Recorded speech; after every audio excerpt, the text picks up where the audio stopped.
The espresso machine's hiss punctuated the evening like an angry cat, steam rising and wispy tendrils that disappeared into the dim lighting of Cafe Milano.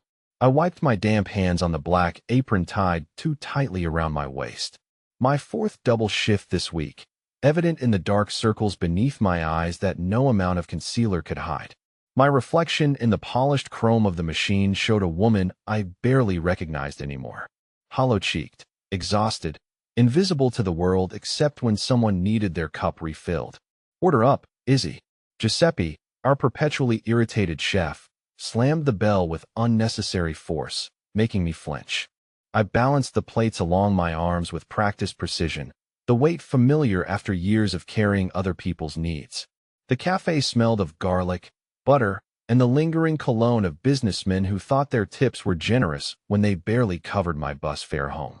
Rain pattered against the windows, turning Chicago's October evening into a watercolor of street lights and hurried shadows. That's when I first noticed him.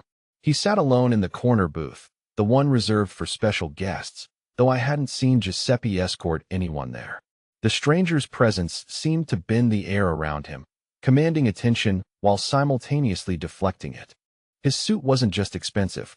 It was different, tailored to his broad shoulders in a way that spoke of European craftsmanship. Even from across the room, I could see his hands, strong, deliberate, adorned only with a single gold signet ring that caught the light when he turned the page of a leather-bound notebook. "He's been waiting 15 minutes, hissed Sarah, the senior waitress who never let me forget I was one mistake away from unemployment. Stopped daydreaming. I delivered the plates with apologies and forced smiles before approaching the corner booth, my heart inexplicably racing. As I drew closer, I caught his scent. Something woodsy and exclusive. Nothing like the department store samples my ex used to douse himself with. "Good evening, sir. Welcome to Cafe Milano." My voice sounded steadier than I felt. "Can I get you something to drink while you look at the menu?" He looked up and my practiced waitress smile froze. His eyes were amber-flecked, watchful like a predator's, surrounded by laughter lines that suggested warmth his expression didn't currently offer. Beneath perfectly groomed dark hair that showed the barest traces of silver at the temples, his face could have belonged on a Renaissance painting. All sharp angles and perfect proportions. "Barolo," he said, his accent subtle but unmistakably Italian. Each syllable deliberate. "Your oldest vintage." I hesitated. "I'm sorry, sir. I'll have to check if Giuseppe keeps it for special occasions." The stranger didn't smile, but something shifted in his expression. "Tell him it's for Dante." The name rippled through the restaurant, though he'd spoken quietly. I noticed for the first time that Giuseppe was watching our interaction with unusual intensity from the kitchen doorway. The normally loud dining room had subtly quieted. Conversations continuing, but with a new awareness like prey animals sensing a wolf among them. I nodded and retreated, feeling his eyes follow me across the room. Giuseppe intercepted me before I reached the bar, his face uncharacteristically pale. "Whatever he wants, Izzy, he gets. Understand. The best table, the best service." He gripped my arm with surprising strength. "And for God's sake, don't stare at him." "Who is he?" I whispered. Giuseppe's laugh held no humor. "Someone who could buy this entire block and turn it to dust on a whim. Just serve him and keep your head down." I returned with a wine that cost more than my monthly rent, pouring it with hands that trembled slightly despite my best efforts. When our fingers brushed as I handed him the glass, an electric jolt shot through me. His hand was warm, the skin unexpectedly smooth, except for calluses I couldn't identify. "Thank you." His eyes lingered on my face, then dropped to my name tag, Isabella.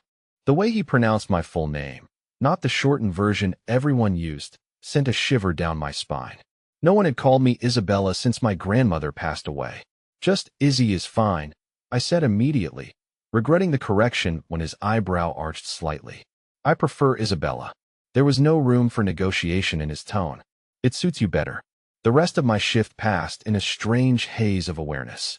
No matter what table I served, my attention remained tethered to the corner booth where Dante sat, occasionally speaking in rapid Italian into a sleek black phone, his voice too low to catch actual words. Twice men in dark suits entered, spoke briefly with him, and left without ordering. The second man slipped him a small envelope that disappeared inside his jacket. By 11 o'clock, The restaurant had emptied, except for his table.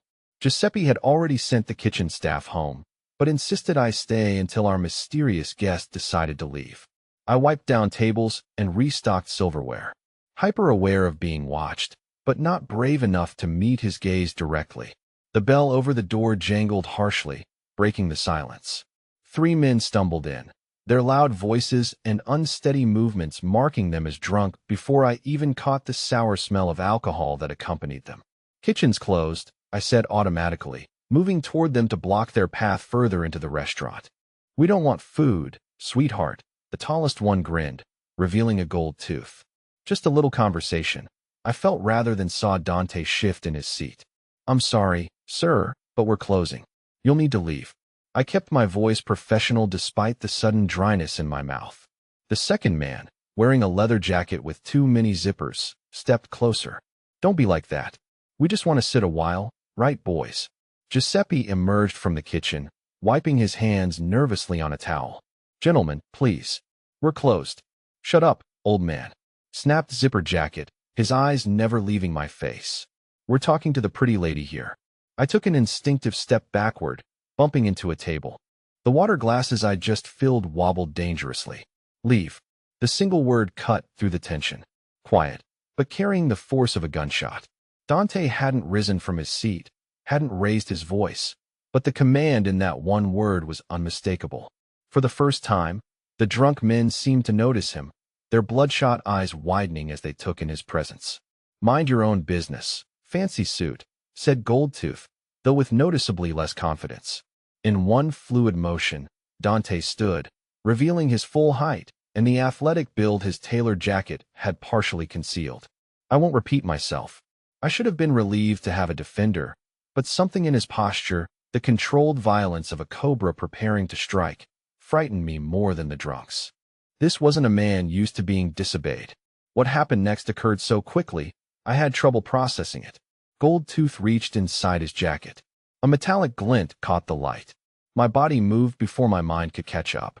Years of protecting my younger siblings from our mother's violent boyfriends, triggering an instinctive response. I lunged forward, shoving Dante aside just as a deafening crack split the air. Fire erupted in my shoulder. A white-hot poker of pain that stole my breath and sent me stumbling backward. I heard more than felt the impact as my body hit the hardwood floor. The ceiling spinning above me as warm wetness spread across my chest. More gunshots followed, 3 in rapid succession, but they sounded distant underwater, shouting the crash of furniture, running footsteps. Through it all, I remained strangely detached, watching red bloom across my white blouse with academic interest. Then Dante's face appeared above me, his features transformed by a rage so pure it seemed to radiate heat. Gone was the controlled businessman, replaced by something ancient and terrifying.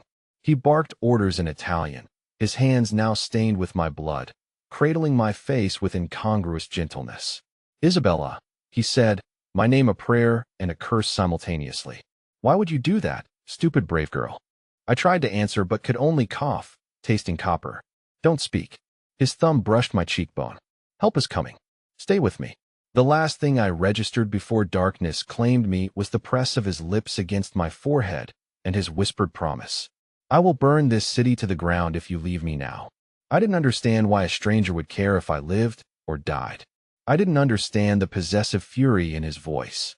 But as consciousness slipped away, I knew with absolute certainty that I'd made a terrible mistake, not in taking that bullet, but in drawing the attention of a man who looked at me like I was already his. The chaos of sirens and shouting faded, replaced by the steady rhythm of Dante's heartbeat against my cheek as he lifted me into his arms. My last conscious thought was that I'd never felt so fragile and so safe at the same time. A contradiction that would come to define my entire existence from this moment forward. I drifted through fragments of consciousness like scattered puzzle pieces. Bright lights, urgent voices, the antiseptic smell of hospital corridors. Pain ebbed and flowed, sometimes distant, sometimes so sharp it jolted me from the comfortable darkness. Through it all, one constant remained. The sensation of someone holding my hand, a warm anchor in a sea of confusion. When I finally opened my eyes fully, sunlight filtered through Venetian blinds, casting prison bar shadows across unfamiliar walls. This wasn't a hospital room, at least not like any I'd seen before. The space was expansive with high ceilings and what looked like genuine artwork hanging on soft blue walls.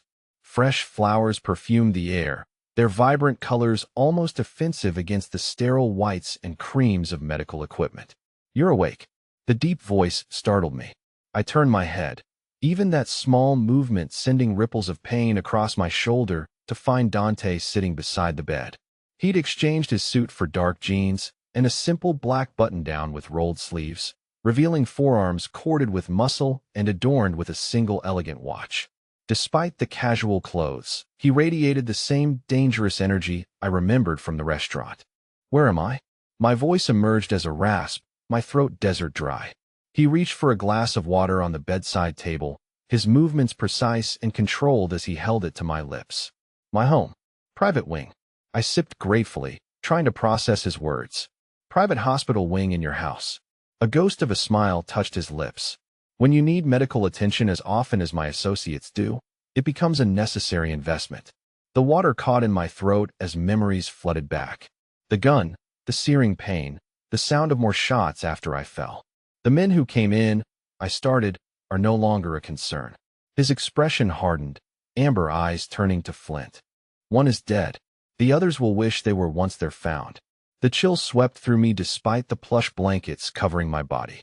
The casual way he spoke of violence should have terrified me. Instead, I found myself more disturbed by my lack of horror. "How long have I been here?" 3 days. His jaw tightened. "You lost a significant amount of blood. The bullet missed major arteries, but damaged muscle tissue. The doctor says you were lucky." Wasn't the word I would have chosen. I attempted to sit up, gasping as pain lanced through my left shoulder. Instantly, his hands were there supporting me with surprising gentleness, arranging pillows behind my back. "You need to rest," he said, his face uncomfortably close to mine. "Recovery will take time." "I need to call work," I said, suddenly panicked. "Giuseppe will fire me if I don't." Dante's laugh cut me off, a sound both genuine and unsettling. "Giuseppe will not fire you. The restaurant is closed indefinitely for renovations, which it desperately needed anyway." The casual way he spoke of my workplace closing sent another wave of anxiety through me. My job at Cafe Milano barely covered my bills, but it was all I had. "I can't afford to lose that job," I whispered, hating the weakness in my voice. "I have rent due next week and my sister's tuition payment. Your financial concerns are resolved." He said it simply, as though informing me it might rain later. "Your apartment has been paid through the year. Your sister's education is covered. Your mother's medical bills are settled." I stared at him, unable to process what he was saying. How did he even know about my family? About my mother's chronic health problems that had devoured my savings and driven me into debt? "Why would you do that?" My voice trembled between gratitude and suspicion. "You don't know me." Something dangerous flickered in his eyes. "You took a bullet meant for me, Isabella. In my world, that creates a debt that can never truly be repaid." I didn't know what I was doing, I admitted. It was instinct, precisely why it matters. He leaned forward, his gaze intensifying. "Anyone can perform calculated heroics when weighing potential rewards. True character reveals itself in split-second decisions. You protected a stranger at risk to yourself." His hand moved to my face, fingertips tracing my cheekbone with a delicacy that belied their strength. "Do you have any idea how rare that is?" I wanted to look away, but found myself trapped in his gaze. Up close, I could see flecks of gold in his irises, the faint scar bisecting his left eyebrow, the day stubble darkening his jaw. He was older than I'd initially thought, late 30s perhaps, with fine lines etched by experiences I couldn't begin to imagine. A discreet knock at the door broke the moment. Dante straightened immediately, his expression closing like shutters. "Enter," he called, voice shifting to something harder. A man in a tailored suit stepped in, nodding respectfully to Dante before his eyes flickered to me with undisguised curiosity. "Sorry to interrupt, boss. Giovanni's here with the information you requested." "I'll be right out," Dante replied, dismissing him with a slight gesture.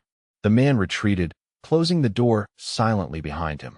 "Boss," I echoed, feeling suddenly small in the large bed. Dante studied me for a long moment, calculation evident behind his steady gaze. I think you've realized I'm not simply a restaurant patron. Isabella, who are you? I asked, though I wasn't certain I wanted the answer. He stood, smoothing non-existent wrinkles from his shirt. Rest now. We'll talk more when you're stronger. The firmness in my voice surprised us both. I'm lying in your home, apparently indebted to you for things I never asked for. I deserve to know who you are. For a heartbeat, anger flashed across his features. The instinctive reaction of a man unaccustomed to being challenged. Then, unexpectedly, he smiled. A genuine expression that transformed his face from intimidating to devastating. Dante Romano, he said, inclining his head slightly as though we were being formally introduced at a cocktail party rather than in a sick room. My family oversees certain business interests throughout the Midwest. The deliberate vagueness wasn't lost on me. You're in the Mafia. His smile didn't falter, though it took on an edge. Such an American term. We prefer familia. Family. A hysterical laugh bubbled up from my chest, sending fresh pain through my shoulder. I took a bullet for a Mafia boss. This can't be happening. And yet here we are. He checked his watch. I must attend to some matters. Pietro will be outside your door if you need anything. Try to rest. Wait, I called as he reached the door. When can I go home? He paused, his back to me, shoulders tensing almost imperceptibly. When it's safe. From what? He turned, his expression unreadable. The men who came to the restaurant weren't random drunks, Isabella. They were sent by someone who wants me dead. Someone who now knows your face. Cold dread settled in my stomach. Because I helped you. Because you saved me. His voice softened. And in doing so, you placed yourself in a game with rules you don't understand and players who won't hesitate to use you against me. I never asked to be part of your world, I whispered. Few do. His smile held no humor now. Yet here you are regardless. After he left, I sank back against the pillows, mind racing despite the medication dulling my senses. Outside my window lay a manicured garden surrounded by high stone walls. Beyond those walls was my life, modest and struggling, but mine. Somehow, I knew returning to it would be far from simple. Sleep claimed me eventually, dragging me into dreams where I ran through endless corridors, pursued by faceless men, while Dante watched from the shadows, waiting to catch me when I fell. I woke to darkness, momentarily. Disoriented by the unfamiliar surroundings, a small lamp glowed softly on the bedside table, illuminating a tray with covered dishes. The smell of food made my stomach growl, reminding me I hadn't eaten a proper meal in days. As I reached for the tray, movement in the corner of the room startled me. Dante sat in a leather armchair, reading glasses perched on his nose as he reviewed documents. He looked up at my movement, removing the glasses in one smooth motion. You should eat, he said, nodding toward the tray. The doctor says you need to regain your strength. Have you been watching me sleep? I asked, unsure whether to be disturbed or comforted by his presence. Not continuously. He set his papers aside. I have a business to run. Right, your business. I couldn't keep the sarcasm from my voice as I uncovered a bowl of what appeared to be homemade soup, steam rising in fragrant tendrils. He observed me with that unnerving stillness. You disapprove of organized crime. Generally, yes. Yet you saved the life of a man you suspected was dangerous. I sipped the soup, rich chicken broth with delicate pasta, buying time to consider my response. I didn't think about it. I saw someone in danger and reacted. Exactly. He leaned forward. Pure instinct, no calculation. It's what makes you exceptional. The intensity in his voice made me uncomfortable. I focused on my soup, avoiding his eyes. I'm not exceptional. I'm a waitress with a mountain of debt and a bullet hole in my shoulder. Not anymore. My spoon clattered against the bowl. What does that mean?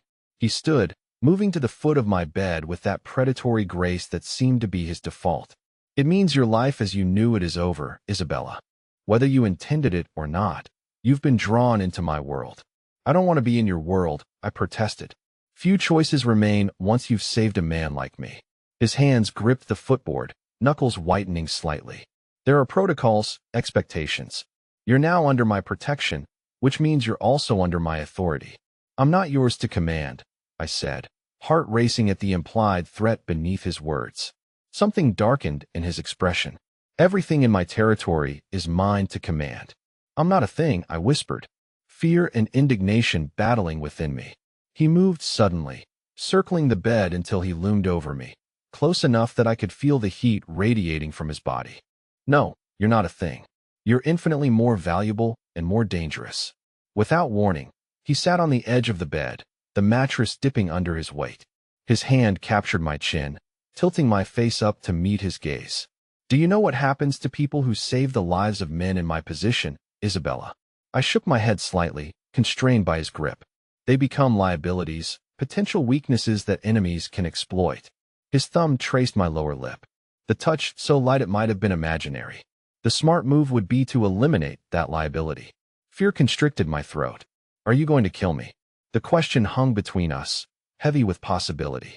Then Dante laughed, the sound warming the room despite its edge of danger. Kill you? No, little lioness. I'm going to keep you. His hand slid from my chin to cut my cheek. The gesture possessive yet oddly tender. Close to me, where I can ensure your safety. Where no one can use you against me. Where I can watch over what's mine. I'm not yours, I repeated, though the words sounded hollow even to my ears. His smile was that of a predator who knows its prey is already cornered. You became mine the moment you stepped between me and that bullet. The sooner you accept that reality, the easier your adjustment will be. And if I refuse to accept it, I challenged. Recklessness born of fear making me brave. His expression softened, thumb brushing away a tear I hadn't realized had fallen. Then we have a problem, Isabella. Because while I admire your spirit, I will not risk your safety or mine by allowing you to walk away. The gentle touch belied the steel in his voice. I was trapped in a golden cage, held by a man whose tenderness was as terrifying as his cruelty might be. Get some rest, he murmured, rising from the bed. Tomorrow, when you're stronger, we'll discuss your new position. Position? I echoed. He paused at the door, silhouetted against the hallway light. Everyone in my household serves a purpose, Isabella. Even you. As the door closed behind him, I realized I had exchanged one form of servitude for another. From waitress to whatever Dante Romano decided I would become. The difference was that at Cafe Milano, I could quit. Something told me that walking away from Dante wouldn't be nearly so simple. Morning arrived with a gentle knock and the entrance of a slender woman in a crisp uniform carrying fresh towels and a garment bag. Good morning, Miss Isabella. I am Francesca, she said, her Italian accent more pronounced than Dante's. Romano asked me to help you prepare for the day. Prepare for what? I asked, struggling to sit up. Francesca smiled, though it didn't quite reach her eyes. Mr. Romano wishes to introduce you to the household staff this afternoon. He thought you might appreciate assistance with bathing given your injury. The thought of meeting staff while looking like a hospital patient made me grimace. I nodded gratefully, allowing Francesca to help me from the bed. My legs trembled, weak from disuse, and my shoulder throbbed despite the medication coursing through my system. The bathroom attached to my room was obscenely luxurious. All marble and gold fixtures with a walk-in shower that could have fit my entire apartment bathroom inside it. Francesca helped me undress, her professional demeanor never wavering, despite the ugly bruising that spread from my bandaged shoulder down my side, like watercolor on wet paper. How many people work here? I asked as she washed my hair, careful to keep soap from my wound. At the main house. 22, she replied. Plus security rotation main house. I echoed, trying to imagine a place large enough to require 22 staff members. Francesca hesitated before answering. Romano owns several properties. This is his primary residence in Chicago. After the bath, she helped me into unfamiliar clothes, silk pajamas, and a cashmere robe that slipped like water against my skin. The garments fit perfectly, raising uncomfortable questions about how Dante knew my size. These aren't mine, I said. Romano had them delivered yesterday. Francesca brushed my hair with gentle strokes. He's very attentive to details. The way she said it suggested this attentiveness wasn't always directed toward clothing. I swallowed my next question, unsure I wanted the answer. Francesca led me not back to bed, but to a chaise lounge positioned by the window, where sunlight illuminated a beautiful garden beyond. The grounds extended far beyond what I'd glimpsed yesterday, with manicured lawns giving way to what appeared to be a small orchard in the distance. Would you like breakfast now? Francesca asked, arranging pillows to support my injured side. My stomach growled in response. Yes, please. She returned minutes later with a tray of pastries, fresh fruit, and coffee that smelled divine. As I ate, I caught sight of movement in the garden below. Dante, dressed in athletic clothes, sparring with a younger man on a gravel terrace. Even from a distance, the controlled power in his movements was mesmerizing. He moved like someone who had spent a lifetime learning how to hurt people efficiently. He trains every morning, Francesca said, following my gaze. No matter where in the world he is, who is he fighting with? Luca, his nephew and head of security. As she paused, something like warning in her tone. Romano is very protective of his family. Before I could ask more, the sparring session ended. Dante clapped the younger man on the shoulder, then glanced up directly at my window. Even from this distance, I felt the weight of his gaze. He raised a hand in greeting, a gesture so normal it seemed out of place coming from him. Francesca cleared her throat. I'll return in an hour to help you dress for your meeting. Left alone, I sipped my coffee and tried to make sense of my situation. 3 days ago, I'd been a waitress worried about making rent. Now I was recuperating in a Mafia boss's mansion, wearing clothes that probably cost more than my monthly salary, about to be introduced to the household. The surreality of it all hit me in waves. I was still contemplating my bizarre circumstances when the bedroom door opened without a knock. Dante entered, freshly showered, his hair damp and curling slightly at the temples. He'd exchanged his workout clothes for dark slacks and a light blue button-down. The sleeves rolled to expose those same muscular forearms I'd noticed yesterday. You're looking better today, he said, assessing me with a sweep of his gaze that felt almost physical. How's the pain? Manageable, I replied, suddenly conscious of my casual attire. Thank you for the clothes. They suit you. He moved to the window, standing close enough that I caught the scent of his soap. Something citrusy and expensive. Did you sleep well? As can be expected. I sat down my coffee cup, needing something to do with my hands. Francesca mentioned you want me to meet the staff. He nodded, still looking out at the garden. They need to know your position in this household. There was that word again, position. And what exactly is my position? He turned to face me, expression unreadable. That depends on you. I don't understand. My enemies believe you're significant to me. He stated this like an irrefutable fact. After what happened at the restaurant, your connection to me has been noted. Whether you like it or not, you're now perceived as valuable or dangerous, depending on who's looking. I swallowed hard because I saved your life. Because you saved my life without knowing who I was. His eyes darkened. If you had known, your actions could be interpreted as serving your own interests. But you didn't know. You acted purely to protect another human being. At great risk to yourself, he moved closer, his presence overwhelming in the confined space. Such selflessness is rare in my world. It makes you both precious and a target. I don't want to be either, I whispered. What you want ceased to matter the moment that bullet entered your shoulder. His voice remained gentle despite the harshness of his words. Now we must deal with what is. And what is that exactly? I asked, unable to keep frustration from my voice. You have 3 options.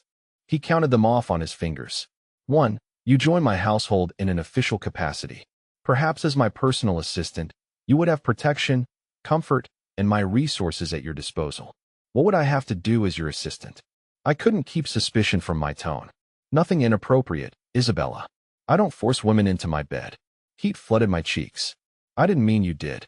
He interrupted. And it's a fair concern, but I'm a businessman, not a monster.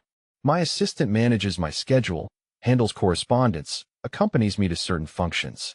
It's a position of trust. And the second option, I asked, eager to change the subject. You leave. His expression hardened. With a new identity, in a new city, under my distant protection.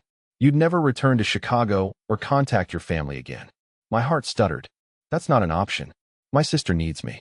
My mother would be provided for. He finished. But you'd never see them again. It's the only way to ensure their safety as well as yours. Panic clawed at my throat. You said there were 3 options. Something dangerous flashed in his eyes. The third option isn't really an option at all. If you refuse the first 2, if you attempt to return to your old life without precautions, my enemies will find you. They will use you to get to me, and they will not be kind. The clinical way he described my potential torture or death sent ice through my veins. So I either work for you or disappear forever. Put simply, yes, he reached out, tucking a strand of hair behind my ear with surprising tenderness.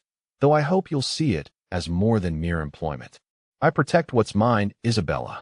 My family, my people, those under my care want for nothing. Except freedom, I said quietly. His hand lingered near my face. Freedom is an illusion. We're all bound by something. Poverty, obligation, fear. I'm merely offering golden chains instead of iron ones. Before I could respond, another knock sounded at the door. Dante stepped back, calling permission to enter. Francesca appeared, arms laden with clothing. Everything is ready downstairs, Mr. Thank you, Francesca. He turned back to me. I'll leave you to dress. Join me in the study when you're ready. Francesca will show you the way. After he left, Francesca laid out the clothes on my bed. A simple but elegant navy blue dress, soft leather flats, and delicate underwear that still had price tags attached, all in my exact size. He had these delivered from Neiman Marcus yesterday, she explained, helping me out of the robe. Romano said you would prefer something comfortable but appropriate.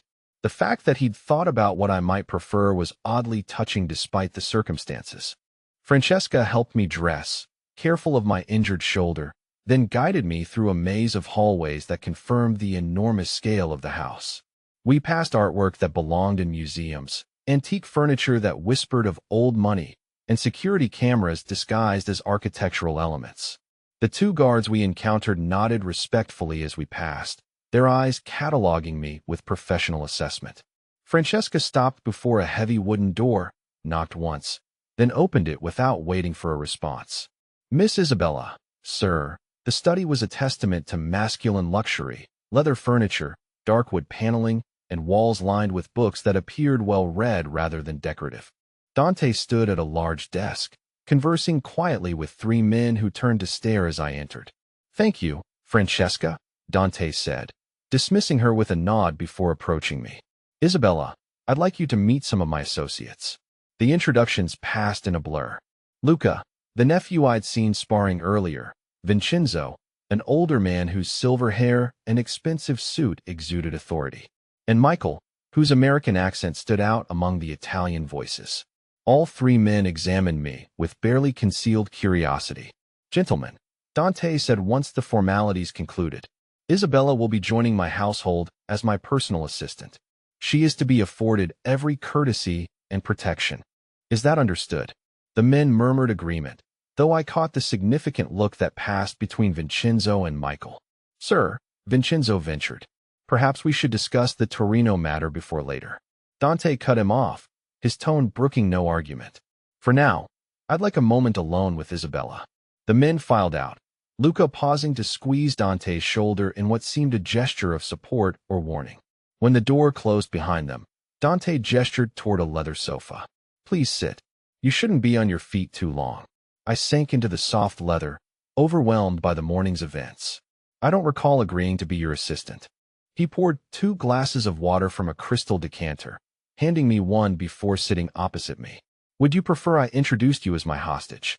Despite everything, a startled laugh escaped me.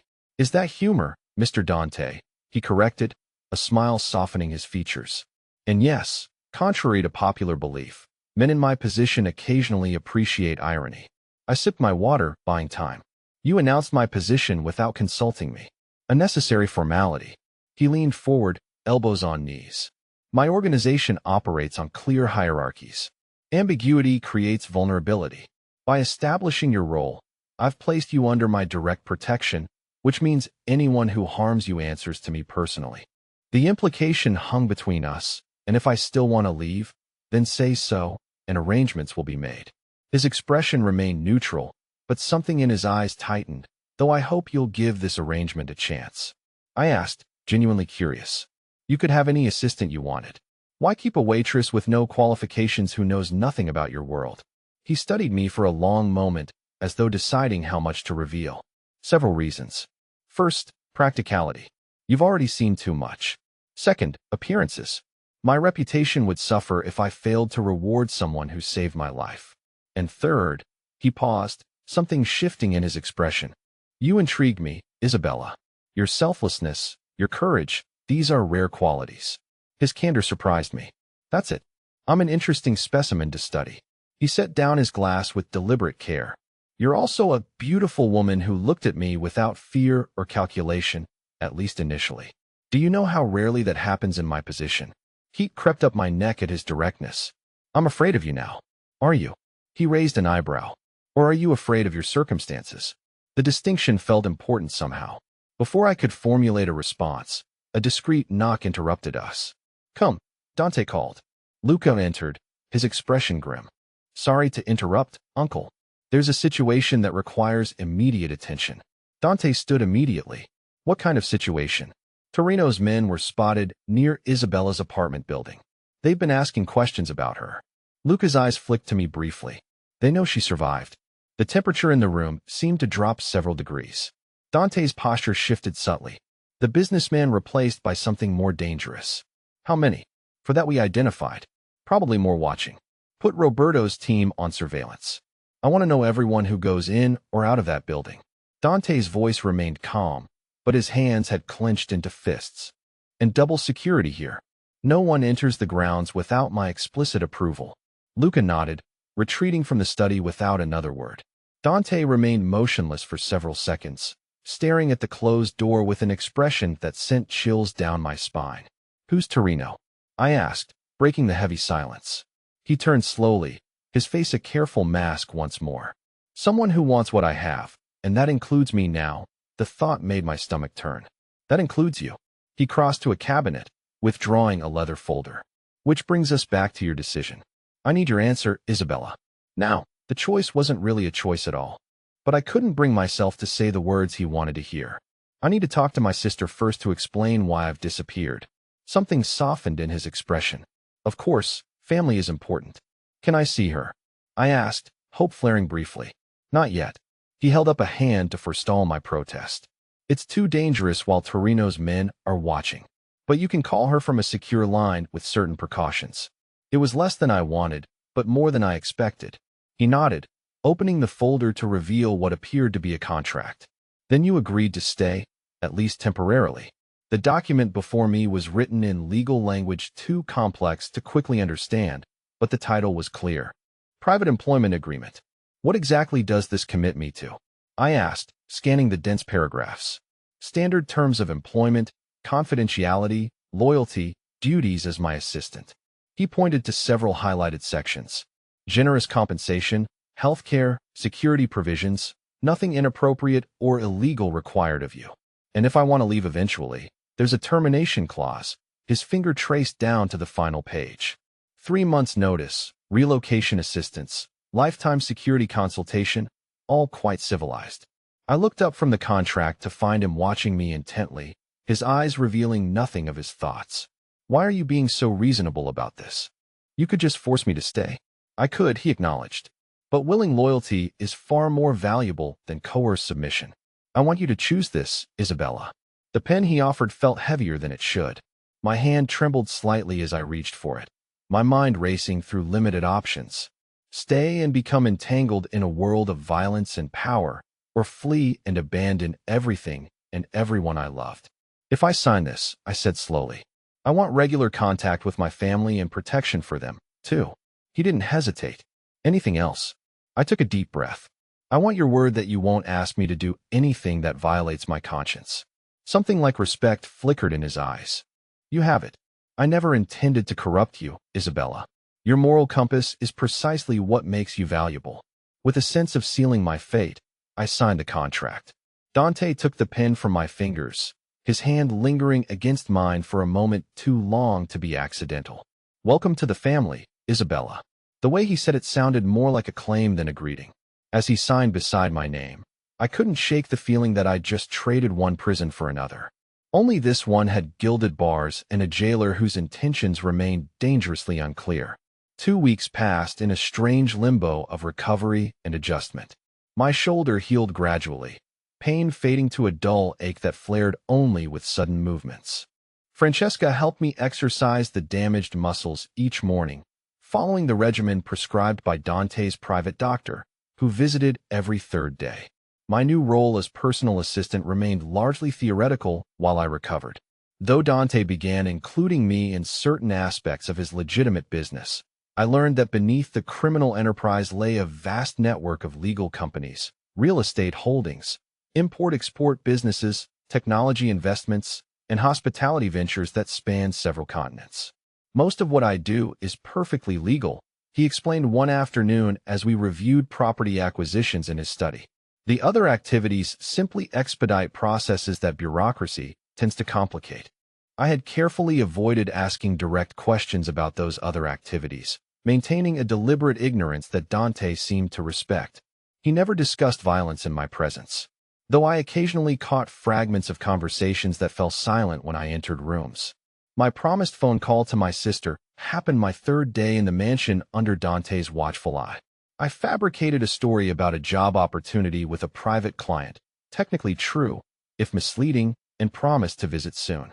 The relief in Emma's voice had brought tears to my eyes, especially when she mentioned that someone had anonymously paid off our mother's medical bills. "It's like a miracle, Izzy," she'd said, excitement bubbling through the phone line.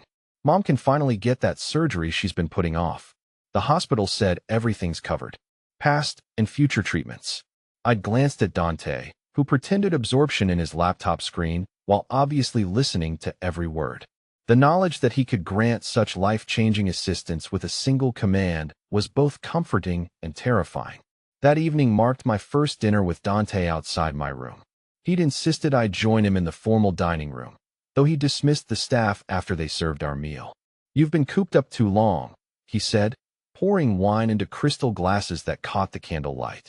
"Besides, we should celebrate your recovery." "I'm hardly recovered," I replied, gesturing to the sling still supporting my arm. "But improving." His eyes softened in the dim light. "You're stronger than you know, Isabella." Throughout dinner, I found myself increasingly conscious of his gaze, the way it lingered when I spoke, how it traced the movement of my hand as I raised my wine glass.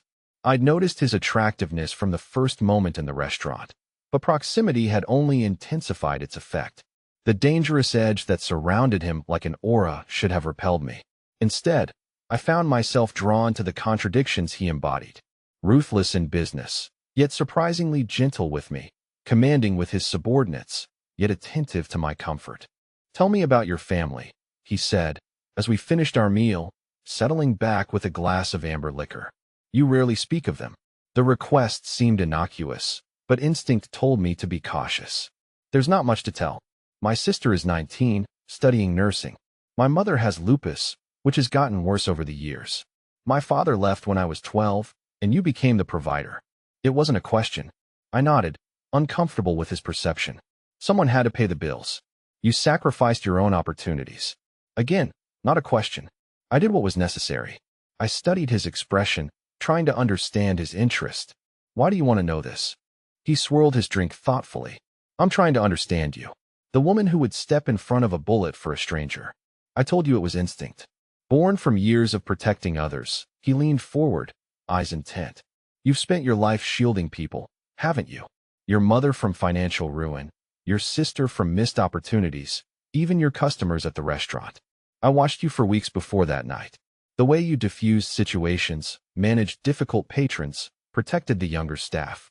My pulse quickened. You were watching me before the shooting." A faint smile touched his lips. "Cafe Milano has excellent risotto. I have a standing reservation every Tuesday. I never noticed you before that night," I said, then winced at how that sounded. "You weren't meant to." His smile deepened, revealing a dimple in his right cheek I hadn't noticed before. "Though I noticed you immediately, the waitress who treated everyone with equal respect, regardless of their tab, who slipped extra bread to the old man who ordered only soup, who absorbed Sarah's pettiness without complaint." Discomfort crept along my spine. "How often were you there?" "Often enough to know your extraordinary and ordinary circumstances." He set down his glass with careful precision. "Which makes me wonder how extraordinary you might be in extraordinary circumstances." Before I could respond to this unsettling observation, the dining room door opened. Luca entered, his expression tense. "Sorry to interrupt, Uncle." His eyes flickered briefly to me. "There's a situation that requires your attention." Dante's demeanor shifted instantly, warmth replaced by cool authority. "Excuse me, Isabella. Enjoy your dessert. I may be a while." After they left, I abandoned any pretense of eating, retreating to my room where I paced the plush carpet, my thoughts racing. Dante had been watching me long before the shooting. Had the drunk men been part of some elaborate test? No, his rage that night had been too genuine, his concern during my recovery too consistent. Sleep eluded me that night, my mind replaying every interaction with Dante, searching for hidden motives. Dawn found me exhausted but resolved. I needed more information about the man who now controlled my life. Over the following days, I began paying closer attention to the household rhythms. I noted which staff members seemed most approachable, which areas of the mansion saw the heaviest security, which times Dante was most likely to be occupied with business. Francesca proved a valuable, if reluctant, source of information. While helping me dress one morning, she mentioned that she'd worked for the Romano family for 15 years. You must know Dante well, I ventured, keeping my tone casual. Her hands paused briefly at my shoulder. Romano is a private man, but fair, I pressed. As an employer, I mean, she resumed her task, securing the sling with practiced movements. More than fair, when my husband became ill 3 years ago, Mr. Romano arranged specialists from Europe, paid for experimental treatments not covered by insurance. Gabriel is alive because of him. The genuine gratitude in her voice wasn't what I expected. He takes care of his people. Loyalty flows both ways in this house, she said, meeting my eyes in the mirror. Remember that, Miss Isabella. The warning or advice lingered as I made my way to Dante's study for what had become our morning routine. He would review overnight reports while I organized his correspondence and schedule, learning the complex web of his business interests. I found him standing at the window, phone pressed to his ear, tension evident in the set of his shoulders. He acknowledged my entrance with a slight nod, but continued his conversation in rapid Italian. Though I couldn't understand the words, the cold anger in his tone required no translation. When he finally ended the call, he remained silent for several moments, staring out at the garden. Is everything all right? I asked, setting my tablet on his desk. Torino's men made another attempt to access your apartment yesterday. His voice was eerily calm. They were dissuaded by my security team. A chill ran through me. He turned, his expression carefully neutral. It means the situation is escalating. Torino senses weakness. Because of me. The realization settled like lead in my stomach. Not because of you, he corrected sharply. Because of what you represent. Which is what exactly? He approached slowly, stopping close enough that I had to tilt my head to maintain eye contact. A change in pattern. For years, I've maintained certain boundaries. No attachments outside the family. No vulnerabilities that could be exploited. I'm not an attachment, I protested. I'm your employee. We both know you're more than that, Isabella. My heart stuttered at his directness. I don't understand what you want from me. Neither do I. The admission seemed to cost him something, which is precisely the problem. Before I could respond, Luca appeared in the doorway, his expression grim. They found Roberto. Dante's entire demeanor transformed, a cold mask sliding into place. Abandoned warehouse near the river. He's alive, but barely. They're bringing him in now. Prepare the medical wing. Dante grabbed his jacket from the back of his chair and called Vittorio. Tell him to bring everything. This wasn't a random attack. As he moved toward the door, he paused beside me. Stay in your room until I come for you. Lock the door. Open it only for Francesca or myself. What's happening? I asked, fear closing my throat. His hand brushed my cheek briefly. Nothing you need to concern yourself with.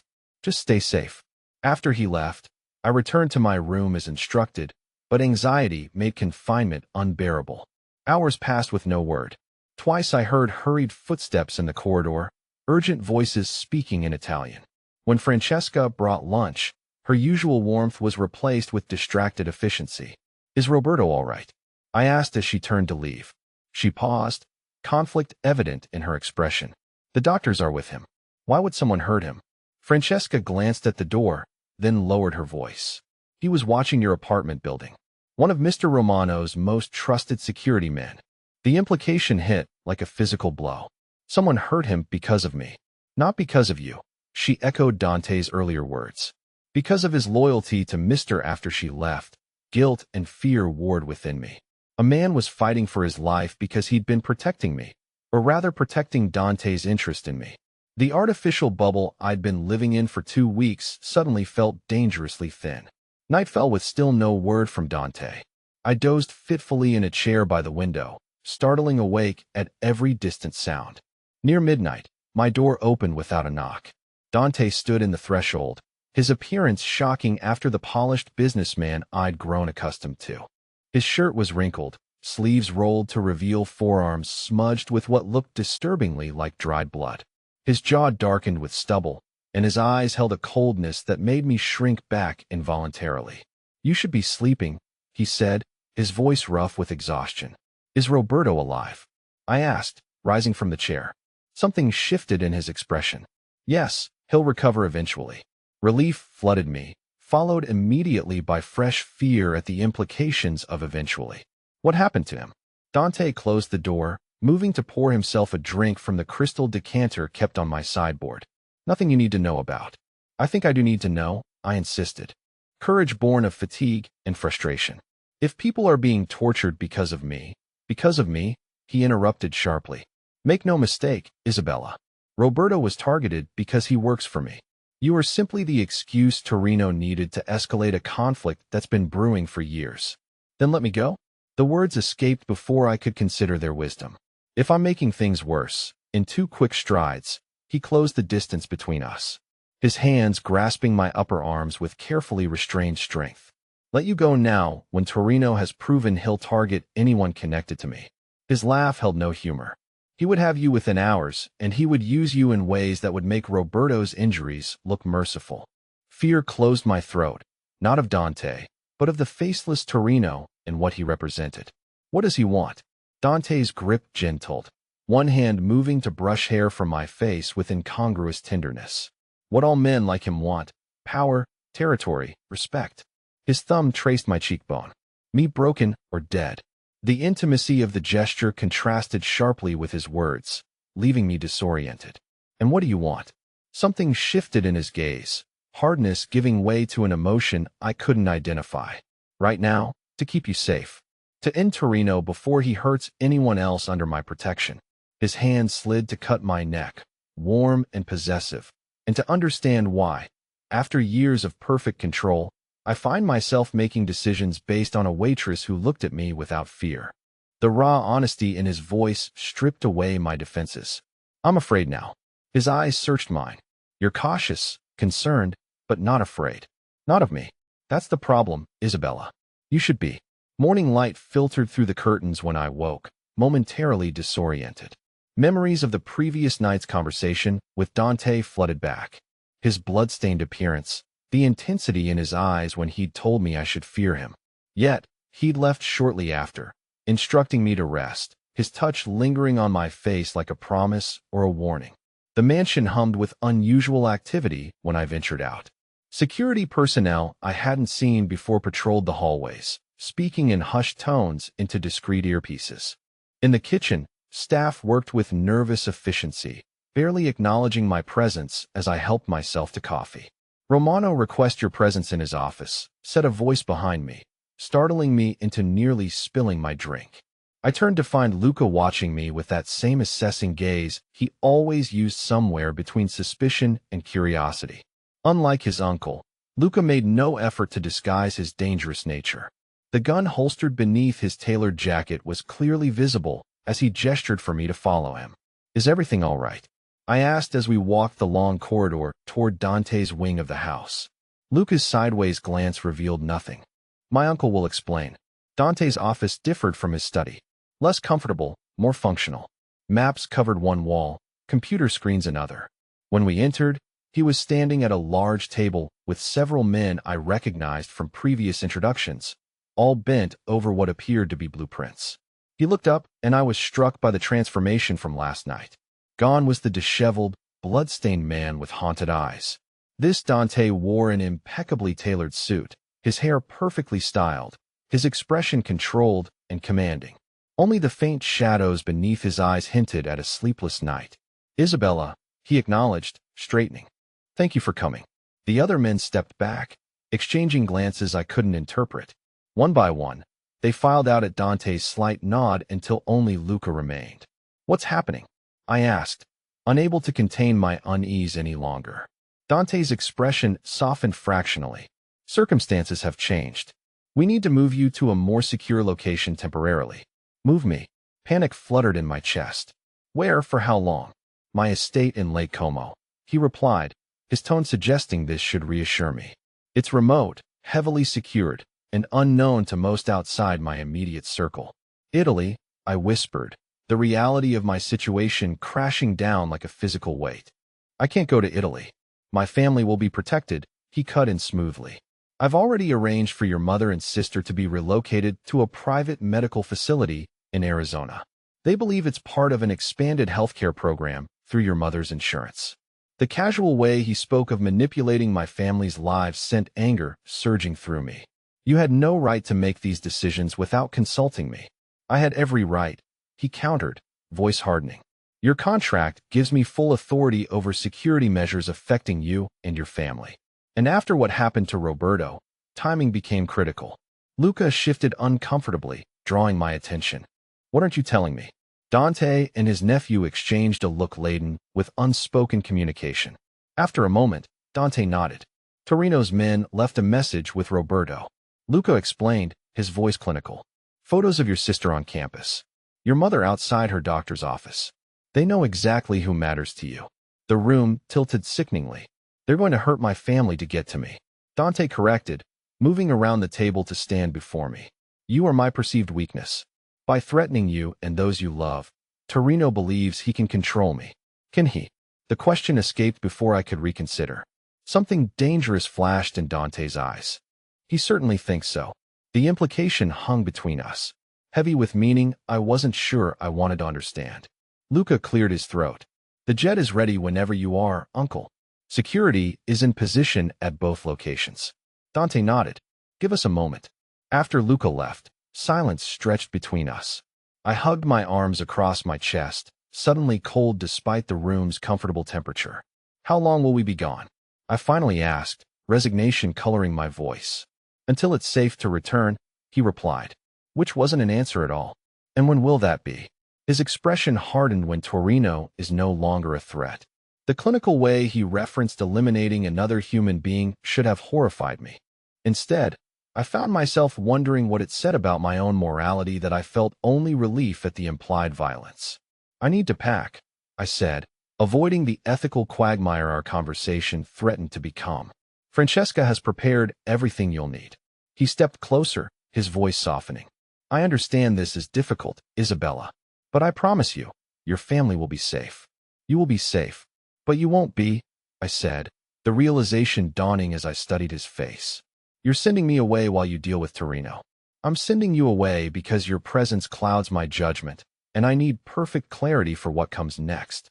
Before I could respond, he reached for my hand, his touch surprisingly gentle as he placed a small object in my palm.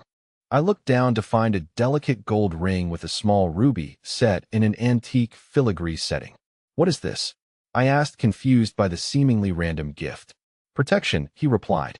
Everyone in my inner circle wears a symbol of their connection to me. It identifies you as untouchable to those who understand the significance. I stared at the ring, understanding dawning. This marks me as your possession. As under my protection, he corrected, though his eyes told a different story. Were it always, especially in Italy. The weight of the ring felt disproportionate to its physical size as I slipped it onto my right hand. It fit perfectly, of course. Dante left nothing to chance. The car is waiting, he said, stepping back. Luca will accompany you to the airfield. You're not coming. I hadn't expected the sharp disappointment that accompanied the question. I'll join you in a few days, he replied, his expression carefully neutral. Business requires my presence here a little longer. The business of eliminating Torino. I understood without him saying it explicitly. I nodded, suddenly unsure what to say and what could be our final moments if things went wrong. Dante solved the dilemma by closing the distance between us, his hand rising to cup my face with that now familiar possessive gentleness. Be safe, Isabella.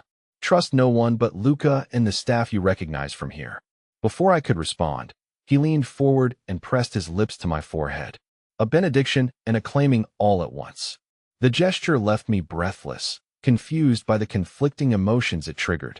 I'll see you in Como, he murmured against my skin, then stepped back, his professional mask sliding seamlessly back into place.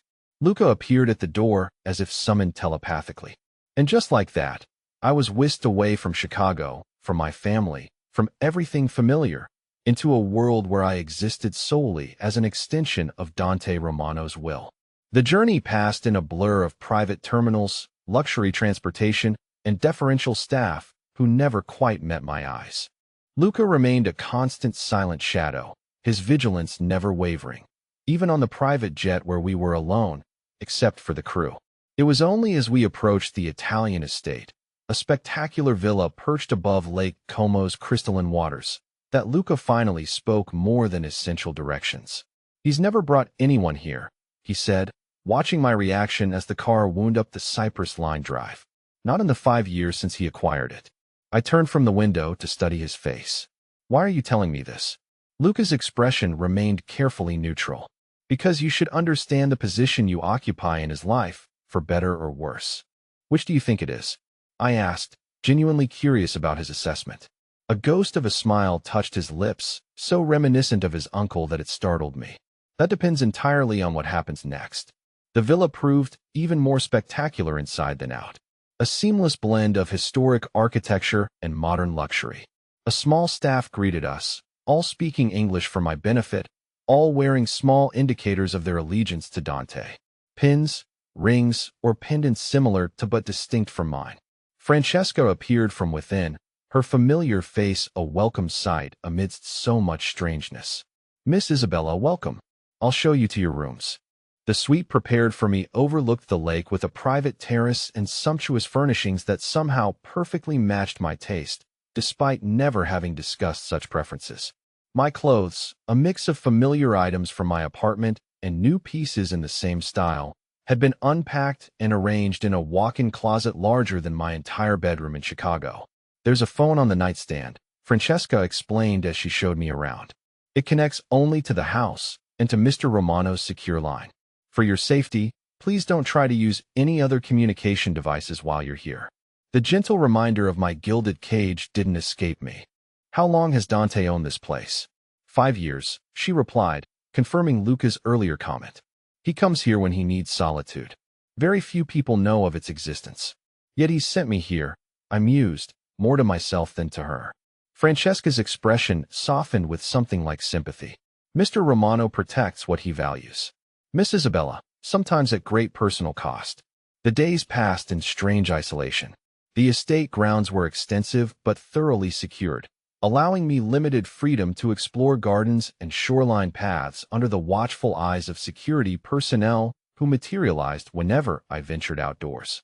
Books, films, and art supplies appeared in my rooms. Thoughtful distractions I recognized as Dante's doing. Each evening, the phone would ring precisely at 8 o'clock. Dante's voice thousands of miles away would inquire about my day, my comfort, my needs, everything except what I truly wanted to know. When would this exile end? On the 4th night, the pattern changed. No call came at 8. By 10, anxiety had me pacing the terrace, imagination conjuring increasingly terrible scenarios involving Torino and Dante's fate. Just after midnight, as I finally prepared for bed with resignation, a commotion outside drew me to the window. Headlights swept the driveway as several vehicles approached.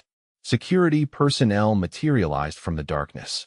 Positions alert but not alarmed, suggesting expected arrivals rather than threats. I slipped on a robe over my nightgown and ventured into the hallway, drawn by voices speaking rapid Italian downstairs. Francesca appeared from her quarters, hair disheveled from sleep. "Return to your room, Miss Isabella," she urged, her expression tense. "Please, is it Dante?" I asked, already knowing the answer.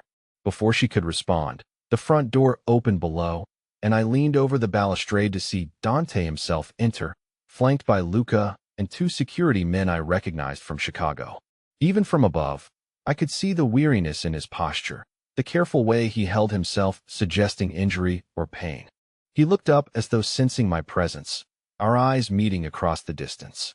Something in his expression shifted, hardness giving way to something softer, more vulnerable. Without a word to his companions, he moved toward the stairs. Francesca discreetly disappeared as Dante reached the landing, leaving us alone in the dimly lit hallway.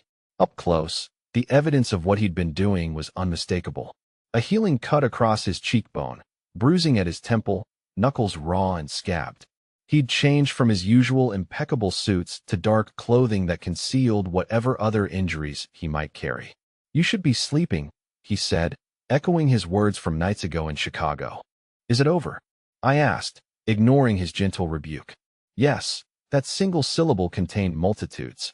Finality, victory, cost. I didn't ask for details, uncertain whether my reluctance stemmed from moral qualms or self-preservation. "Were you hurt?" I reached toward the cut on his face, stopping just short of touching him. "Nothing serious." He captured my hand, his thumb brushing over the ruby ring he'd given me. "You're still wearing it. You told me to." I reminded him. "And do you always do as you're told, Isabella?" "Rarely," I admitted. "But this seemed important to you." "It was." His voice softened as he tugged gently on my hand, drawing me closer. "It means more than you know to see it on your finger." We stood in silence, the weight of unspoken words hanging between us. So much had changed in the weeks since that night at Cafe Milano. I had changed. My understanding of the world and my place in it transformed by proximity to this dangerous, complicated man. "What happens now?" I finally asked, the question encompassing far more than our immediate future. Dante's free hand rose to cut my face, thumb tracing my cheekbone in that now familiar gesture. "Now we have choices, Isabella. Real ones, not forced by circumstance or threat." "What choices?" I whispered, pulse quickening under his touch. "You can return to Chicago to a life not unlike your old one, but with my protection, ensuring your comfort and safety from a distance." His eyes held mine, searching. "Or you can stay with me, not as my employee or my ward, but as something more." The offer hung between us, tempting and terrifying in equal measure. "And if I choose to go back, then I'll respect your decision." The words clearly cost him, belied by the tightening of his fingers against mine. "Though I would hope you might permit me to visit occasionally." "And if I stay?" I asked, already knowing my decision, but needing to understand what it meant. Instead of answering with words, he closed the remaining distance between us. His lips found mine with gentle pressure that quickly gave way to something more demanding, as my response encouraged him. The kiss deepened, his arms drawing me against him with careful attention to his injuries, yet unmistakable possession. When we finally parted, both breathless, he pressed his forehead to mine. "If you stay, you accept all of me, Isabella, the businessman and the monster. I won't pretend to be something I'm not." "I don't want pretense," I whispered, fingers tracing the line of his jaw. "I want truth between us, even when it's difficult." His smile transformed his face, years falling away as relief, and something dangerously close to joy replaced the guarded control I'd grown accustomed to. "Then stay. Choose me, knowing exactly who and what I am." In that moment, standing in the hushed hallway of a villa overlooking moonlit waters, I made my choice, not from fear or obligation, but from the recognition of something rare and precious forming between us, a connection forged in violence and danger, yet evolving into something that might, with care and honesty, become love. "I choose you," I said simply. "All of you." His arms tightened around me, the embrace of a man who had faced death and returned victorious to claim what he considered his, as his lips found mine once more. I understood that in saving Dante Romano that night in the restaurant, I had not lost my freedom. I had found a different kind, one where protection and possession, danger and devotion, existed in perfect, complicated balance. The bullet that had brought us together had changed everything, marking the end of one life and the beginning of another. Not as victim and savior, nor captor and captive, but as equals joined by choice and circumstance. A waitress and a mafia boss finding in each other the missing pieces neither knew they sought until fate intervened with gunpowder and grace. The weeks that followed blurred together like watercolors in rain. I settled into life at the villa with a strange mixture of wonder and wariness, learning the rhythms of a world I'd never imagined existed.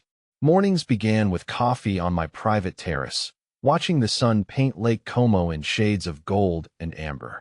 Afternoons were spent walking the manicured gardens with Francesca or reading in the library that rivaled any university collection. Evenings belonged to Dante and me alone. He was different here, away from the demands of Chicago. More relaxed, though the dangerous edge never entirely disappeared. I caught glimpses of the man beneath the carefully constructed facade. The way he hummed Italian opera while working at his desk. His habit of unconsciously touching the thin scar that bisected his eyebrow when deep in thought. The gentle reverence with which he handled a centuries-old first edition of Dante's Inferno, a gift from his grandfather. You're named after him, I observed one evening as we sat before the fireplace, rain pattering against the tall windows. In a way, my grandfather believed names carried weight, destiny. His eyes found mine across the space between our chairs. Perhaps he was right.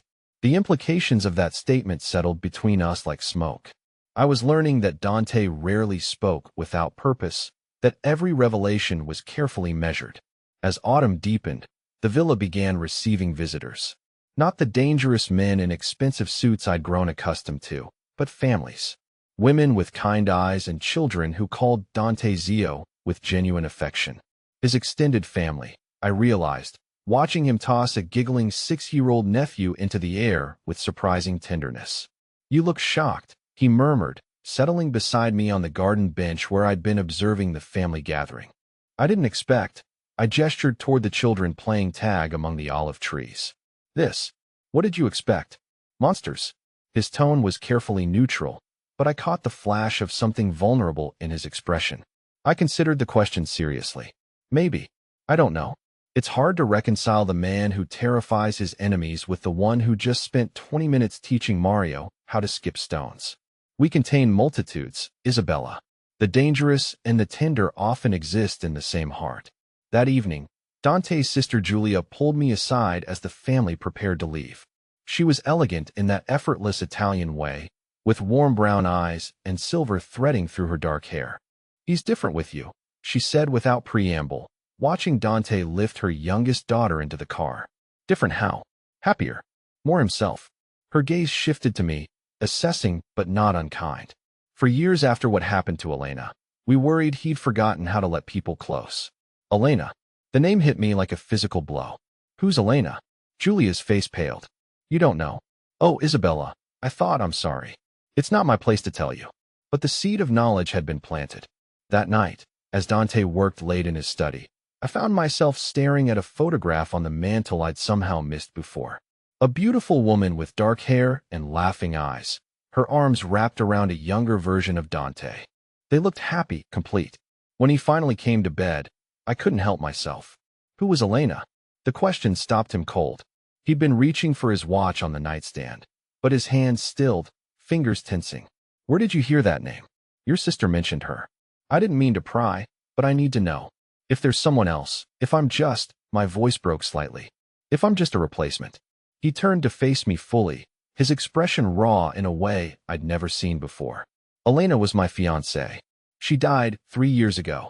The simple statement contained multitudes of pain. I'm sorry. I reached for his hand, but he pulled away, moving to the window that overlooked the lake. She was killed because of me. Because someone wanted to hurt me and knew that hurting her would destroy me more completely than any bullet to the heart. The parallel to my own situation wasn't lost on either of us. Is that why you were so determined to protect me? Because you couldn't protect her. Partly. His shoulders tensed beneath his shirt. But also because you, Isabella, you make me want to believe in second chances. In the possibility that some things are worth the risk. I rose from the bed, crossing to stand behind him. My arms slipped around his waist, feeling the tension in his muscles gradually ease. I'm not her, I whispered against his back. No. His hands covered mine, pressing them to his chest where I could feel his heartbeat. You're not. And perhaps that's what makes you so dangerous. The next morning brought unwelcome news. Luca appeared at breakfast, his expression grim, phone pressed to his ear as he spoke in rapid, angry Italian. When he finally hung up, his attention turned to Dante. The Benedetto family is moving against our shipping interests. 3 of our warehouses were hit last night. No casualties, but significant inventory loss. Dante's transformation was instantaneous. The relaxed man who'd been feeding me strawberries from his plate vanished, replaced by the cold, calculating figure I recognized from Chicago. How many men? 20, maybe 30. Professional work. They knew exactly what to target. Which means someone gave them information. Dante's voice carried the promise of violence. Someone close enough to know our operations. I felt suddenly invisible, excluded from a world that operated by rules I couldn't begin to understand. The casual way they discussed warehouses and inventory seemed almost mundane until I remembered that Dante's inventory likely consisted of things that weren't entirely legal. I should go back to Chicago, Dante said, already mentally shifting into business mode. No, the word escaped before I could stop it. Both men turned to look at me, and I felt heat rise in my cheeks. I mean, isn't that what they want? To draw you out, make you react emotionally. Dante studied me with newfound intensity. Explain. I'm not a strategist, but it seems obvious. They hit your business interests instead of coming after you directly. They want you angry, want you to abandon your secure position here and return to familiar territory where they can control the playing field. Luca exchanged a look with his uncle that I couldn't interpret. She has a point. If this is Benedetto testing our responses, going back immediately might be exactly what they're hoping for. Smart and beautiful, Dante murmured, something like pride warming his voice. Very well. We handle this remotely for now. But if they escalate, they won't, I said with more confidence than I felt. Not if you don't give them what they want. Over the following days, I watched Dante orchestrate a complex dance of power from thousands of miles away. Phone calls in multiple languages, video conferences with serious-faced men, financial transactions that moved millions with casual efficiency. He was magnificent and terrifying, a master of a game whose rules I was only beginning to comprehend. But the isolation was taking its toll on both of us. Dante grew increasingly restless, pacing the villa like a caged predator. I found myself jumping at shadows, hyper-aware of the security details that had tripled since news of the warehouse attacks. The breaking point came on a Tuesday morning when Francesca burst into the breakfast room, her usual composure shattered. "Mr. Romano," she gasped, phone clutched in her trembling hand. "It's your mother. She's been taken." The effect on Dante was immediate and devastating. Color drained from his face, and for a moment he looked like a lost child rather than a powerful man. His mother lived in a heavily protected compound outside Milan, surrounded by family and security. The fact that someone had managed to reach her spoke to a level of planning and resources that chilled me to the bone. "Who?" he demanded, his voice deadly quiet. "We don't know yet. The guards were found unconscious, not dead. She's simply gone." I watched Dante crumble and rebuild himself in the span of heartbeats. When he looked at me, his eyes held an apology and a warning. "I have to go. This changes everything." "I know." I stood, moving to him despite the danger radiating from his stillness. "I'm coming with you." "Absolutely not." The response was immediate and non-negotiable. "You stay here, you stay safe." That's not a request. For the first time since arriving in Italy, I felt the full weight of the cage I'd built around myself. The golden bars were still bars, and I was still a prisoner, however willing. "She's family," I said quietly. "And you told me once that family protects family." Something flickered across his expression. "You're not." He started, then stopped. The words hung between us, unfinished but perfectly clear. I wasn't family. Not really. Not in the way that mattered when blood was spilled and vengeance demanded. The rejection shouldn't have hurt as much as it did. I'd known the boundaries of our arrangement from the beginning, had signed a contract that spelled out my role with clinical precision. But somewhere between Chicago and Lake Como, between bullets and healing, I'd allowed myself to forget the limitations of what we were to each other. "Go," I said, stepping back. "Save your mother. I'll be here when you get back." "Isabella." He reached for me, but I evaded his touch. "Just go, Dante. Do what you have to do." He left within the hour, taking Luca and half the security detail with him. The villa felt hollow in their absence, too large and too quiet. I wandered the empty rooms like a ghost, finally settling in Dante's study where his scent still lingered in the leather chairs and scattered papers. That's where Francesca found me 3 hours later, curled up in his desk chair, staring at nothing. "You could have gone with him," she said softly. "He didn't want me there." "No." She settled into the chair across from me. "He was protecting you. There's a difference." "Is there?" It felt the same from where I was sitting. Francesca studied me with those knowing eyes that seemed to see everything. "You love him." It wasn't a question. I nodded, suddenly too tired to maintain pretenses. "And he loves you. That's precisely why he left you behind." "How can you be sure?" "Because I've worked for this family for 15 years. I've seen him with women before. Beautiful women, clever women, women who understood his world in ways you never could. But none of them changed him. None of them made him laugh the way you do, or made him question whether the life he's chosen is worth the cost. But I'm not family.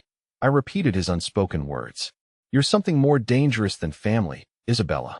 You're hope. And hope makes men do foolish things, like believing they can have love without sacrifice. The hours crawled by without word from Milan. I tried to read, tried to eat, tried to lose myself in the villa's countless diversions. Nothing worked. By evening, anxiety had me pacing the terrace, watching shadows move between the olive trees and jumping at every sound. That's when I saw them. For figures moving with professional stealth across the grounds, avoiding the lit pathways and the obvious patrol routes. They were good, but the security cameras were better, and I'd spent enough time studying the monitors in Dante's office to recognize when something was wrong. My first instinct was to run, to find the remaining guards and raise the alarm. But something held me back. These men weren't here for random violence.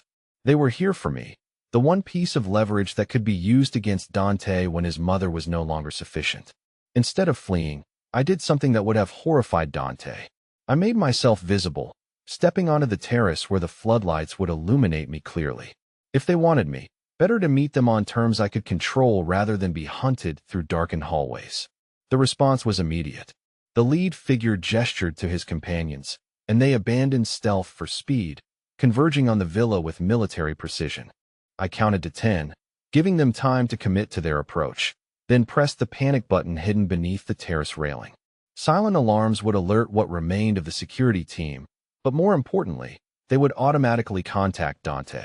The men reached the terrace just as the villa's defensive systems activated. Spotlights blazed to life, temporarily blinding them, while steel shutters began sliding down over the windows and doors. I'd effectively trapped myself with them, but I'd also given the security team precious seconds to respond. American, the leader said, his accent placing him somewhere from Brooklyn. I'd expected Italian, another family making a play for power. The presence of hired professionals suggested something more complex. You're Isabella Moreau, he continued, using my legal last name rather than the identity Dante had created for me. We're not here to hurt you. We just need you to come with us. And if I refuse, I was surprised by the steadiness of my own voice. Then we'll take you anyway, but it'll be less pleasant for everyone involved. Before I could respond, gunfire erupted from the direction of the main gate. The villa's security team was engaging additional intruders, which meant these four weren't the entire force. This was a coordinated assault, planned with the same precision that had taken Dante's mother. Time to go, the leader decided, grabbing my arm with professional efficiency. That's when the lights went out. Emergency power kicked in a second later, bathing everything in hellish red light. But in that moment of darkness, everything changed. One of the intruders made a choking sound and crumpled to the terrace stones. Another spun toward a shadow that shouldn't have been there, raising his weapon, only to have it stripped from his hands with brutal efficiency. Someone had arrived who moved like death itself, silent and inexorable. In the strobing emergency lighting, I caught glimpses of a tall figure in black tactical gear, face obscured by night vision equipment. He moved through the remaining intruders like they were standing still, incapacitating them with clinical precision. Within seconds, it was over. Four professional killers lay unconscious or worse on my terrace, and I stood alone with my mysterious rescuer. He reached up and pulled off his tactical mask, revealing features that were familiar yet strange. The same strong jaw as Dante, the same intense dark eyes, but younger and harder if such a thing were possible. You must be Isabella, he said in accented English, his voice carrying the same authority I'd learned to recognize in the Romano family. I'm Alessandro, Dante's cousin. He sent me to keep you safe. The relief was overwhelming. I sank into one of the terrace chairs, adrenaline leaving me shaky and hollow. How did you get here so fast? I was already on my way when these idiots decided to make their move. Alessandro checked the pulse of the nearest unconscious man with professional detachment. Dante suspected something like this might happen once word spread that he'd left Como. Is his mother? I started to ask. Safe. We found her 2 hours ago, along with the Benedetto soldiers who took her. They won't be troubling anyone again. The casual way he mentioned killing people should have disturbed me more than it did. Instead, I felt only gratitude that Dante's family was safe, and shame that I doubted his ability to handle the situation. Alessandro's phone buzzed, and he answered in rapid Italian before turning back to me. That was Dante. He's coming back tonight. I thought he'd be angry that I'd put myself in danger, that I'd acted instead of hiding. But when Dante arrived 3 hours later, his first action was to pull me into his arms with desperate intensity. Don't ever do that again, he murmured against my hair. When Alessandro told me what happened, when I realized how close I came to losing you, I thought you'd be furious. I am. His hands threaded through my hair, tilting my face up to meet his gaze. I'm furious that you were in danger. I'm furious that my enemies thought they could use you against me. I'm furious that I wasn't here to protect you. But I'm not angry with you, Isabella. You were magnificent. The kiss that followed was different from any we'd shared before. Desperate and claiming and full of unspoken promises. When we finally broke apart, both breathless, his forehead rested against mine. I was wrong, he said quietly. About earlier, about leaving you behind. You are family, Isabella.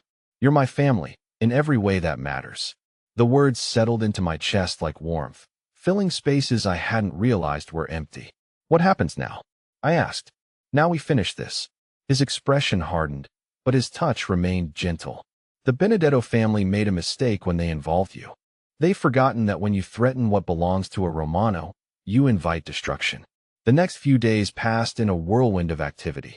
The villa filled with family members and trusted associates, all united in their fury at the attack on both Dante's mother and me.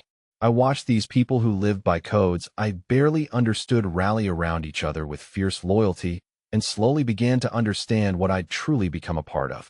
Julia took me aside the second evening, finding me in the library where I'd been attempting to read the same page for an hour. I owe you an apology, she said without preamble. For what? For how I spoke about Elena. I should have realized, but when I saw you with Dante, I assumed he'd told you everything.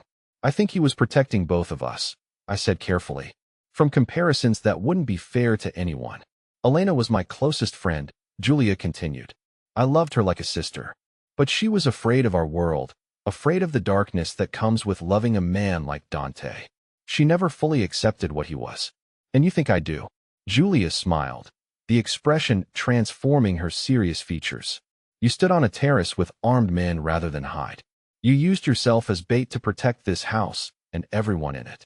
I think you understand our world better than Elena ever did, even if you don't realize it yet. 3 nights later, everything came to a head. I woke to find Dante's side of the bed empty, which wasn't unusual, but something felt different. The quality of silence in the villa had changed, become expectant rather than peaceful. I found him in his study, dressed in a black suit that seemed to absorb light. He looked up when I entered, and I saw something final in his expression. It's tonight, I said, understanding without needing explanation. Yes. He stood, crossing to where I hovered in the doorway. We in this tonight. Can I come with you? The question surprised us both, but once spoken, I realized I meant it completely. No, Isabella. This isn't your world. But it is now, isn't it? I stepped closer, reaching for his hands. You said I was family. You said I belonged here. Belonging and participating in violence are different things. Are they? I thought about the past weeks, about the choices I'd made and the lines I'd already crossed. When I signed that contract in Chicago, when I chose to stay in Italy, when I used myself as bait on the terrace, wasn't I already participating? He studied my face in the lamplight, looking for something I hoped he would find. If you come, if you see what we do, you can never unsee it. There will be blood, Isabella. There will be decisions that decent people would call monstrous. I love you, I said simply. All of you, remember. The monster and the man. Something shifted in his expression, surprise giving way to acceptance, and finally to something that looked like pride. Very well. But you stay back, you stay safe, and you do exactly what I tell you. Agreed. Agreed. The assault on the Benedetto compound was swift and merciless.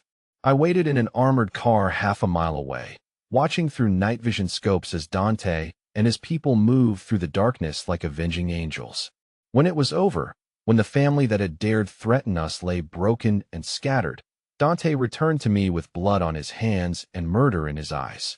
But when he looked at me, When he saw that I was still there, still whole, still his despite everything I'd witnessed, the killing rage faded into something softer. "Are you all right?" he asked, as though I'd been the one in danger. "Are you?" He considered the question seriously. "I am now." The drive back to Como passed in comfortable silence. I understood now what Francesca had meant about hope being dangerous.